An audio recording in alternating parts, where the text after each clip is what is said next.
Welcome to शिक्षा। स्वागत आपका ई शिक्षा के अंदर। और आज हम बात करने वाले हैं about conservation of mechanical energy. तो अगर आप लोगों को ये टॉपिक समझना है तो इस वीडियो के साथ बने रहिए। इस वीडियो के अंदर दरअसल हम कुछ कंसेप्ट के बारे में बात करेंगे, जैसे कि conservative forces and non conservative forces, work energy theorem. तो अगर आपको इस चीज़ें आती हैं तो बहुत अच्छी बात है, लेकिन अगर आपको नहीं आती तो फिर आप सबसे पहले वो वीडियोस देख लीजिए। आप मैंने उनके जो लिंक्स हैं वो डिस्क्रिप्शन में दिए हुए हैं, या फिर आप इस आई बटन पर क्लिक करके देख सकते हैं कि उसके बाद ये वीडियो ज़्यादा अच्छी तरीके से समझ में आएगी। ठीक है। और अगर भी आप और अभी तक भी अगर आप लोगों ने हमारे चैनल को सब्सक्राइब नहीं किया है तो हमारे चैनल को सब्सक्राइब कर लीजिए। अगर ये वीडियो पसंद आए तो इस वीडियो को लाइक कर दीजिए। और बस अभी शुरुआत करते हैं इस वीडियो की। तो इस वीडियो के अंदर हम देखने वाले हैं कंजर्वेशन ऑफ मैकेनिकल एनर्जी। तो सबसे पहले आप देख लेते हैं कि होती क्या है conservation of mechanical energy. So the total mechanical energy of a system is conserved if forces acting on it are conservative. तो बहुत हो गया, अब समझते हैं द टोटल मैकेनिकल एनर्जी। सबसे पहले यहाँ पे एक टर्म आ रही है मैकेनिकल एनर्जी। कि मैकेनिकल एनर्जी क्या होती है? तो बेसिकली यहाँ पे मैं लिखा हुआ है mechanical energy is equals to kinetic energy plus potential energy. यानी कि मैकेनिकल एनर्जी कोई नई एनर्जी नहीं है, काइनेटिक एनर्जी और पोटेंशियल एनर्जी के सम को ही हम लोग मैकेनिकल एनर्जी बोलते हैं। यानी कि अगर हम किसी भी बॉडी की kinetic energy plus potential energy देखें तो उन दोनों को मिलाकर हम बोल सकते हैं कि इस बॉडी की मैकेनिकल एनर्जी कितनी है। अब ये ऑलरेडी हम डिस्कस कर चुके हैं। काइनेटिक एनर्जी क्या होती है? किसी भी बॉडी की मोशन के वजह से उसके पास जो एनर्जी होती है उसी को हम काइनेटिक एनर्जी बोलते हैं। और डिटेल में समझना है वर्क एनर्जी थ्योरम वाली वीडियो ज़रूर देखो। दूसरी पोटेंशियल एनर्जी। पोटेंशियल एनर्जी क्या होता है? किसी भी बॉडी के कन्फिग्रेशन के वजह से, उसकी जो कन्फिग्रेशन है उसकी वजह से जो उसके पास एनर्जी होती है। ठीक है। जैसे कि अगर हम एक बो को स्ट्रेच करें, एक जो धनुष है तो उसको स्ट्रेच करें तो उसमें जो एनर्जी स्टोर होगी, या फिर स्प्रिंग के पास जो एनर्जी स्टोर होगी, और भी ऐसे कई तरीके की एनर्जी कन्फिग्रेशन की वजह से जो एनर्जी है उसको हम पोटेंशियल एनर्जी बोलते हैं। अब the total mechanical energy of a system is conserved. यहाँ पर फिर से बात आ गई कंजर्व्ड। कंजर्व का क्या मतलब है? तो the total mechanical energy of a system. अब सिस्टम क्या है? सिस्टम कोई भी सिस्टम हो सकता है। ठीक है। कोई भी बॉडी, उसको हम सिस्टम बोल सकते हैं। तो उसकी मैकेनिकल एनर्जी यानी कि kinetic energy plus potential energy conserve रहेगी। कंजर्व मतलब क्या होगी? कि वो डिसिपेट नहीं होगी, खर्च नहीं होगी। यानी कि किसी भी बॉडी की अगर हम देखें कोई इंटरवल ऑफ टाइम में, हम देखें शुरुआत में उसकी कुछ मैकेनिकल एनर्जी थी, और कुछ टाइम बाद, कुछ पर्टिकुलर इंटरवल के बाद अगर हम देखें उसकी मैकेनिकल एनर्जी मेज़र करें तो उसकी मैकेनिकल एनर्जी जितनी इनिशियल थी उतनी फाइनल रहे। यानी कि वो बिल्कुल भी खर्च नहीं हुई, वो जैसी पहले शुरुआत में थी वैसे ही वो बाद में है, उसको हम बोलेंगे कंजर्व्ड। यानी कि कोई भी मैकेनिकल एनर्जी खर्च नहीं हुई, जितनी वो पहले थी इनिशियली उतनी ही वो बाद में है। यानी कि इस केस में जो डेल्टा ME होगा, यानी कि चेंज इन मैकेनिकल एनर्जी होगा, वो ज़ीरो होगा, क्योंकि जितनी पहले थी उतनी बाद में है, तो उनके चेंज कितना होगा? ज़ीरो। ठीक। अब एक कंडीशन दी है कि if forces acting on it are conservative. अगर उस पर एक्ट करने वाली फोर्स, किस पर? उस सिस्टम पे एक्ट करने वाली फोर्स कंजर्वेटिव है। तो अब conservative and non conservative forces क्या होती है ये भी हम ऑलरेडी उन वीडियोस के अंदर डिस्कस कर चुके हैं, आप चाहे तो वहाँ से देख सकते हैं। ठीक है।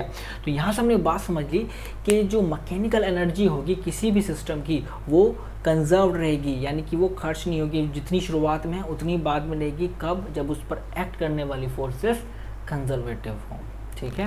मैकेनिकल एनर्जी क्या होता है? Kinetic energy plus potential energy. तो इसी चीज़ से हम ये भी बोल सकते हैं कि चेंज इन मैकेनिकल एनर्जी यानी कि डेल्टा ME। ठीक है। चेंज इन मैकेनिकल एनर्जी यानी कि mechanical energy final minus mechanical energy initial is equals to change in kinetic energy plus change in potential energy. ये बात भी हम इस जगह से बोल सकते हैं। अब हम एक एग्जांपल लेने वाले हैं। हम मान लेते हैं कि let a conservative force F is acting on a body. एक कंजर्वेटिव फोर्स F है जो कि एक बॉडी पर एक्ट कर रही है। उसकी वजह से वो बॉडी कुछ डिस्टेंस डिस्प्लेस हो जाती है, वो अपनी पोजीशन से कुछ डिस्प्लेस हो जाती है। वो डिस्प्लेसमेंट हम मान लेते हैं x।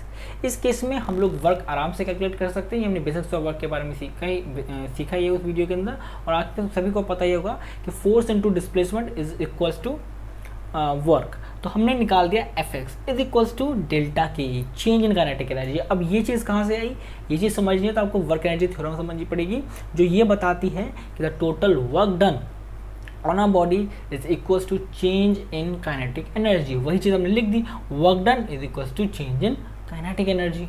अब नेक्स्ट ये हमने इसको पहले इक्वेशन मान लिया। अब second equation, F x is equal to minus delta we.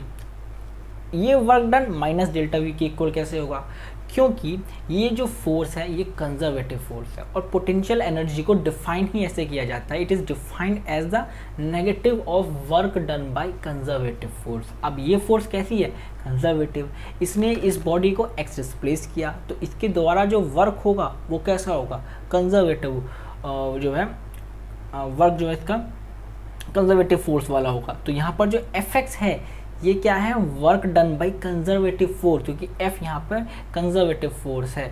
तो अब हम बोल सकते हैं कि अगर ये work done by conservative force है तो जो पोटेंशियल एनर्जी डिफाइन होगी वो माइनस ऑफ डेल्टा वी होगी। ऐसे ही पोटेंशियल एनर्जी की डेफिनेशन दी जाती है। पोटेंशियल एनर्जी डिफाइन किया जाता है एज नेगेटिव, यहाँ पर मैंने दिखाई है देखो नेगेटिव, ये रहा negative of work done by conservative force, और यहाँ पर एफ जो है वो हमारी कंजर्वेटिव फोर्स ही है। ठीक है, अब हम क्या करेंगे, सब्ट्रैक्ट कर देंगे इक्वेशन 2 को इक्वेशन 1 से, इस इक्वेशन 2 को इक्वेशन 1 से सब्ट्रैक्ट कर देंगे तो हमारे पास एफ एक्स से एफ एक्स कट जाएगा और यहाँ पर आ जाएगा डेल्टा के ई प्लस डेल्टा वी। अब ध्यान से देखें change in kinetic energy plus change in potential energy 0 है। इन दोनों का असली मतलब क्या है कि change in kinetic energy plus change in potential energy change in mechanical energy के इक्वल है, यानी कि कहने का मतलब है कि चेंज इन मैकेनिकल एनर्जी 0 है। और यही बात हम यहाँ पर बोल रहे थे। और ये सब कब हुआ, जब ये फोर्स उस पर एक्ट कर रही थी वो फोर्स कैसी थी, कंजर्वेटिव। इस केस में हमने साफ साफ देख लिया कि चेंज इन मैकेनिकल एनर्जी 0 है। अब हम इस सबको कुछ रीअरेंज करते हैं। डेल्टा के ई को हम लिख सकते हैं के फाइनल माइनस के इनिशियल, ऐसे ही डेल्टा वी को हम लिख सकते हैं V final minus V initial. अब जो माइनस वाली टर्म्स है के इनिशियल ये हम उधर ले जाएंगे और ये वाली वी इनिशियल ये भी हम उधर ले जाएंगे। तो यहाँ से हमारे पास एक इक्वेशन आती है के इनिशियल प्लस वी इनिशियल।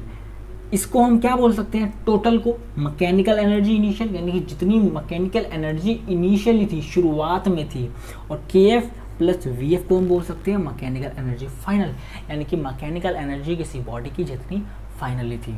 तो जितनी बॉडी की मैकेनिकल एनर्जी इनिशियली थी, शुरुआत में थी, उतनी ही मैकेनिकल एनर्जी बाद में भी रही इस फोर्स के एक्ट करने के।